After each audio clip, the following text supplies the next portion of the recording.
අපි මොකද අයිබෝන් කියන්නත් අමතකුණා මේ අවුල්ලා තියෙන්නේ ඔක්කොම. ඕවා නම් මොනවාදනේ කොච්චර දේවල් අමතක වෙනවද? ඒකනේ එන්න. දැන් මේ කොහෙටද මේ අමතක වෙනවා කියලා කියන්නේ දැන් සමහර ඒවා මේ ගෙව්වද නැද්ද කියලා මතකත් නැහැ. නෑනේ. ඉතින් ඒ ආත්සේ අයිබෝන් කියන එක අමතක වෙන ඒක ලොකු දෙයක් නෙමෙයි. මම හිතන්නේ අපේ ප්‍රේක්ෂකයෝ අපිට තරහ වෙයි කියලා. මොකද ඒගොල්ලෝ කැමති ඊට වඩා දේවල් දැනගන්න. මම නම් සම්පූර්ණයෙන් මේ වෙලාවේ 100% ආණ්ඩුවත් එක්ක ඉන්නේ මෙයා. අනිවාර්යයෙන්. රෙකෝඩින් එකට කලින් මේ මං වාට කිව්වේ නෑ. හරිද? මම 100%ක් ඉන්නේ මෙයා මේ බලන්න දැන්. දැන් මේ මෙතන ඔයා ගන්න මේ හරියට තේරුම් ගන්න. මේ අපේ තේරුම් ගැනීමේ ප්‍රශ්නයක් තියෙනවා. දැන් ඔයා කියන්න මේ භාණ්ඩාගාරේ නිකන් හරියට මේ වහින කාලේ ජලාශයක් වගේ. ඔව්. දැන් මේක පිරීලා ඉතිරිලා වාන් දානවා. අය කියන්නේ එළියට ගලනවා. ගලනවා. දැන් මේ ඇවිල්ලා මේ සිද්දකොත් තියෙන සඳදිය උතුරා. මේ ඒක වෙන්නේ. ඒක වෙන්නේ. දැන් අපි මේ තීරුම් ගන්න තියෙන වැරදීනේ. දැන් ඔයා හිතන්න දැන් වතුර නැති කාලෙක නම් ජලාශයක වුණත් ඒ වතුර පොඩ්ඩ වටිනවා. අනේ පතුලේනේ තියෙන්නේ. හරියට නිකන් ඔය 76 අවුරුදු කාලේ බංකොලොත් වුණා. හරි. ඒ කාලේ රුපියලත් වටිනවා. ඔව් දැන් CI කාලේ මේ ඊට කලින් කාලවල වල රුපියලත් වටිනවා. හරි. දැන් එහෙම නෙමෙයි. අපි අර කජු කෑවට විරුද්ධ වුණේ. දැන් එහෙම නෙමෙයිනේ. දැන් මේ පිරලා ඉතිරලා යනකොට දැන් ජලාශයක වුණත් ගාණක් නෑ. ඇත්තද? එහෙම ගාණක් එළියට වැටිච්ච ටිකක් ගන්න නැති. දැන් නිකන් මේ අර ගොඩාක් තියෙන තැනින් ඩොලර් මිලියන 2.5ක් කවුද වැරදිලා දාලා. ආයෙ අර US පෝස්ට් එකට කෝටි 20ක් රුපියල් වලින් ඩොලර් ලක්ෂ 6ක් කවුද දාලා. ඒවා දැම්මා කියලා මෙයා ඉතින් ඒවා මේ මහා කතාද ප්‍රශ්නද නිකන් දැනුමක් නැතුව අපි මේ දිහා බලන්න හොඳ නෑ. මේ පළල් ලොකු දැක්මකින් බලන්න ඕනේ මේ දිහා. දැන් එහෙම බලනකොට මේ මෙච්චර සල්ලි තියෙන තැනක මේ චුට්ටක් ඉතින් මේ දැන් මේ හිතන්න මේ දානයක් දුන්නා කියලා. හරි අනිත් එක දැම්ම තමයි හොරකමක් කළා නෑනේ. නෑනේ. අනිත් එක මාර ප්‍රශ්නේ. දැන් මේක මාර හැකර්ලා ඉන්නේ. ඔයා හිතන්න දැන් අද පත්තරේ තියෙනවා ලංකාදීපේ මූල්‍ය අපරාධයක් මෙහෙම එකක් වෙන්න පුළුවන් කියලා අනතුරු අඟවලා තියෙද්දිලු මේක වෙලා තියෙන්නේ. යකෝ මාර හැකර්ලා නෙමු. ඒක තමයි. ඒක නෙන්න. අපි දන්න හැකර්ලා හොම જાතියක් නෑනේ. අපි දන්න හැකර්ලා නම් ආවා ගැහුවා හොයාගන්න නෑ. ඩස්බස් ගාලා account details හොයාගත්තා. account එකට ගියා කෙලියා ගියා. හරි. ඕක තමයි අපි දන්න හැකර්ලා. යකෝ මුන්නේ හැකර්ලා. කියලා වැඩ නෑ. අනිත් එක ඒගොල්ලෝ කියන්නෙත් නෑනේ හැකර් අල්ලගන්නනේ. අනතුරු අඟවලා තියෙද්දි කලින් කියලා තියෙද්දි සෙට් එක සල්ලි දාලා. මෙහෙමයි. උස්සයි කියලා හිතුවට මේ ඔහොම උස්සයි කියලා හිතන්න නෑ.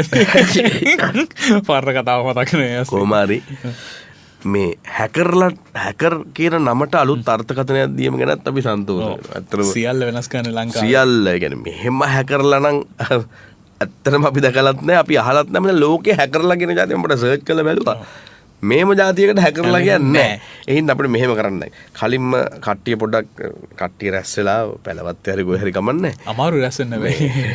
මේ දැන් මෙහෙමයි. හැබැයි පරිස්සම් කරගන්න ඕනේ කවුන්ට්ස් තියෙනවා ඈ. මොන account එකට හැකර් ගැහුවත් අරකට ගහන්න දෙන්නවා. අරක පරිස්සම් කරගන්න ඈ. මොකද හැමෝගේම ඒකනේ යන්නේ. මහ බැංකුව වගේ නෙමෙයි. එදාට වැටෙන්න පුළුවන් රටත්. අනිවාර්යයෙන්. එච්චර සල්ලි තියෙනවා. අම්මට කියලා නේද? ඒක පරිස්සම් කරගන්න මේ. දැන් ඔය ඕගොල්ලන්ගේ අතර නම් ඔය හැකර් ඉන්නේ. ඕකටත් කෙලින්න පුළුවන්. අනිවාර්යෙන්. හැබැයි මෙහෙමයි. දැන් ඔය පොඩ්ඩක් අඩු වෙනව නේද සල්ලි ටික? ප්‍රශ්නයක් නැහැ. දැන් ඒවට විසඳුම් තියෙනවා. කොහොමද? හයි දැන් ඔයා හිතන්නකෝ දැන් ඩොලර් කොච්චර ලක්ෂ 6ක් තැපෑලෙන් ගියා. ආගියතක් නැහැ කොහෙ ගියාද කියලා. මුද්දරයක් ඩොලර් එකකින් වැඩි කරා. ඔව්. ඉවරයිනේ ප්‍රශ්නේ. ඉවරයි. මුද්දර ලක්ෂ 6ක් විකුණනා නම් අර ගාන හම්බ කරලා. හොරකමක් නෙමෙයි පාඩුවක්. අර කොම්පැනියෙන් ගල්ලඟුරු ගත්තා වගේ. හරි ක්‍රම තියෙනවනේ මේ. එහෙම නැත්නම් මුළු රටේම බැරිද මේ හැබැයි මේ තැපැල් කාර්යාලවල ගම්මිල් සිටවන්න පුළුවන්. පුළුවන්. ඒකෝට දැන් තව එකක් තියෙනවනේ. දැන් අපි ගමුකෝ දැන් ඔය මෙතන මොකද්ද මේ ඔය US ඩොලර්ස් ඔය ප්‍රශ්නේ. දැන් ඔක්කොම තියෙන ඒවා. ඕවටත් විසඳුම් තියෙනවනේ. දැන් ලයිට් බිල තව 120කින් වැඩි කරනවා. ඒ මොකද්ද ප්‍රශ්නේ? මේ ඇත්තටම මට අප්‍රේල් මාසේ ලයිට් බිල ආවා. හරිද? සාමාන්‍යයෙන් ආසන්න වශයෙන් භාගෙට කියන්නේ 3 එකක් විතර වැඩි. වැඩිනේ. ඉතින් ඔයාලගේ ලයිට් බිල් කොහමද? අපිට කමෙන්ට් එකක් දාන්න. අපි ආසයි ඔයාලගේ ලයිට් බිල දැනගන්න. නෑ අපි ආසාවක් නෑ. ඒවා කිව්වට. දැම්ම ආසාවක් නෑ මේක වැඩි වුණාට පස්සේ දාන්න. දැන් මේ 120ක් තව එනවනේ. නෑ වැඩි වුණාට පස්සේ පුළුවන් ගෙවන්න පුළුවන්ද කියලා දාන්න. ඔය මට මාර ෂුවර් එකක් තියලා කනිස් හරිද? මේ ජනතාවාදී විදිහට බලන කට්ටියනේ ඉන්නේ. මේගොල්ලෝ ඔයා හිතනවාද මේ 120 ඉඩ දෙයි කියලා? දෙන්නේ දෙන්නේ නැහැ. ඒකනේ මහජන උපයෝගිතා කොමිසම මිනිසුන්ගේ අදහස් විමසනවා. කීයටවත් දෙන්නේ නැහැ. 19.9ක් දෙන්න. 20ක් දෙන්නේ නැහැ. 20ක් දෙන්නේ නැහැ. 20ක් දෙන්නේ නැහැ. ඒක ඔක්කොම බලලා හොයලා කිරලා මැරලා 19.9 හැබැයි මට හිතෙනවා මෙහෙම දෙයක් වෙන්න පුළුවන් කියලා. ඇත්තටම ඕන 20ක් කියලා හිතන්න. ඔව්. ඉල්ලනවා 30ක්. ඔව්. ඒතර සද්දෙට කියන 30ක් දෙන්න බෑ. දැන් මේකේ 10ක් දන්නේ නැහැ ඕනනේ.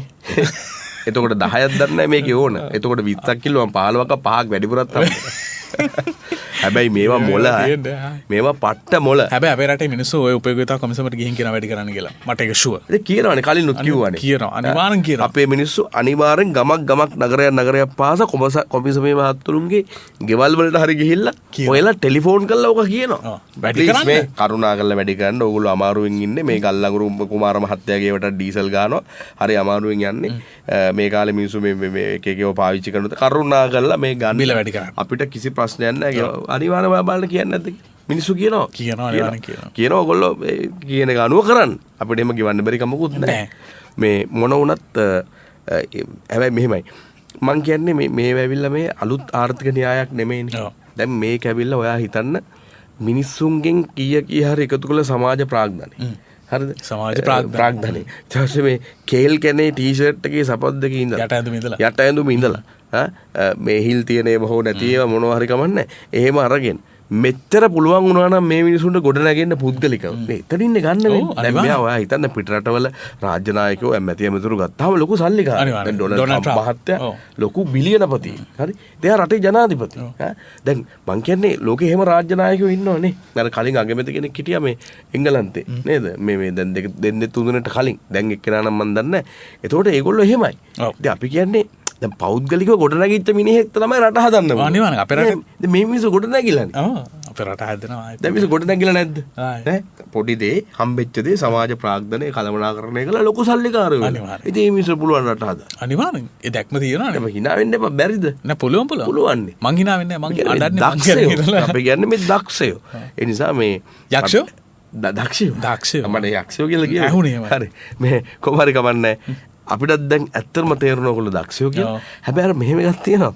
අර මේ අසූචි සහ මේ ගොම ගන්නකොට පොඩ්ඩක් පරිස්සමෙන්. මොකද සෑම ක්‍රියාවකටම ඊට සමාන වූ ප්‍රතිවිරුද්ධ ක්‍රියාවක් කියනවා කියලා කවුරු හරි විද්‍යාඥයෙක් කිව්වා කියලා පොඩි මතකයක් තියෙනවා. මේ ඉතිහාසෙත් කෑවා. මේ ආයේ කන්න වෙයි දන්නේ නැහැ පොඩ්ඩක් ගෙහින්ද පොඩ්ඩක් පරිස්සමෙන්. කරන දේවල් කරනකොට පරිස්සමෙන් මොකද ඒවම තමයි රිටර්න් වෙලා ආපස්සට එන්නේ. Taman වපුරන දේ තමයි Taman නෙලා ගන්න. එහෙනම් අපි අපව තවක් හම්බෙමු ලබන සඳුදා පත්‍රමල්ලිත් එක්ක.